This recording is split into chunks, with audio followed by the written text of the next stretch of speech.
Question number 13. A solid metallic sphere of radius 10.5 cm is melted and recast into a number of smaller cones.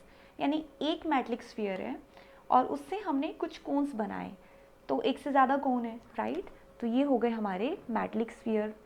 इस metallic sphere की नहीं, एक metallic sphere है, इसको हमने convert किया एक कॉनिकल शेप में, एक नहीं बल्कि एक से ज़्यादा। तो we don't know how many numbers of cones we have, so let's put this sign. क्या क्या गिवन है? हमें मेटलिक स्फीयर की रेडियस गिवन है, so here radius is given to be 10.5 centimetre. ये हो गई इसकी रेडियस। और इन कोन के बारे में क्या गिवन है? ईच ऑफ रेडियस 3.5 सेंटीमीटर, तो इसकी रेडियस भी हमें पता चल गई 3.5 सेंटीमीटर, और इनकी हाइट है 3 सेंटीमीटर्स की। और हमें पता करना है find the number of cones, कि कितने कोन बनेंगे। नंबर ऑफ कोन्स का मतलब इसका और इसका वॉल्यूम तो इक्वल है, तो हम यहाँ पर फॉर्मूला लगाएंगे, वॉल्यूम, इस स्फीयर का volume is totally equal to ये जितने भी कोन है उसको हम कह देते हैं n number of cone multiply by the volume of one कोन। तो एक कोन का volume, right, volume of one कोन, और यहाँ पर वॉल्यूम ऑफ दिस स्फीयर। अब दोनों के फॉर्मूले के अकॉर्डिंग हम सारी चीज़ें यहाँ पुट कर देते हैं। वॉल्यूम के लिए यहाँ पर क्या फॉर्मूला है? एक स्फीयर का वॉल्यूम फॉर्मूला होता है 4/3 πr³, right, equal n into volume of one कोन कितना होता है?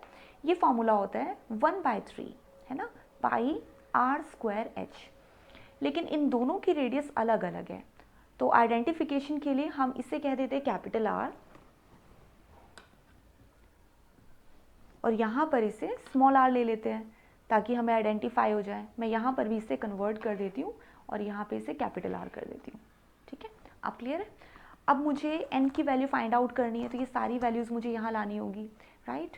तो ये हो गया 4/3। पाई की वैल्यू हम यहीं पर ख़त्म कर देते हैं, क्योंकि इक्वल के यहाँ और यहाँ जो चीज़ें इक्वल है वो हटा सकते हैं। इवन आप यहाँ से 3 भी हटा सकते हैं, क्योंकि 3 दोनों के डेनोमिनेटर में है, तो ये 3 भी यहाँ पर डिवाइड हो गया और पाई भी ख़त्म। क्या क्या बचा? मेरे पास यहाँ बचा 4 और r³। तो r की जगह हम 10.5 वैल्यू ले लेते हैं, तो ये हो जाएगा 10.5 इंटू 10.5 इंटू 10.5।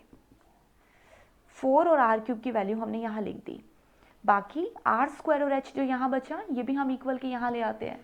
सो r², r कितना है? इस कोन की जो रेडियस है वो 3.5 गिवन है, तो यहाँ ले लेते हैं 3.5 इंटू 3.5, और h कितना है? वो 3 सेंटीमीटर है, इक्वल नंबर ऑफ कोन। बस अब ये वैल्यू हम सॉल्व कर लेते हैं। फर्स्ट थिंग है, हम डेसिमल हटाते हैं, तो ये डेसिमल और ये डेसिमल एक दूसरे को फिनिश कर देंगे, राइट? इससे हमें थोड़ा कैलकुलेट करने में इजी रहेगा।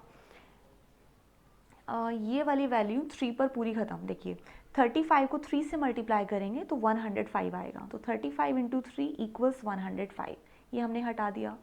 ऐसे ही 35 और 105 को फिर से डिवाइड कर देते हैं, ये 3 यहाँ बच गया। अब ये तीनों वैल्यूज़ मल्टीप्लाई कर देते हैं, ठीक है? तो वैल्यू आ जाएगी नंबर ऑफ कोन्स की। सो ये तो हो गया 4 3 12, 12 को मल्टीप्लाई करना है हमें 105 से, ठीक है? और एक डेसिमल भी है, तो 12 को हम मल्टीप्लाई करते हैं 105 से, तो ये हो जाएगा 60, राइट? और डेसिमल भी लगानी है 1260 और ये वाला डेसिमल, तो ये आ गया 126।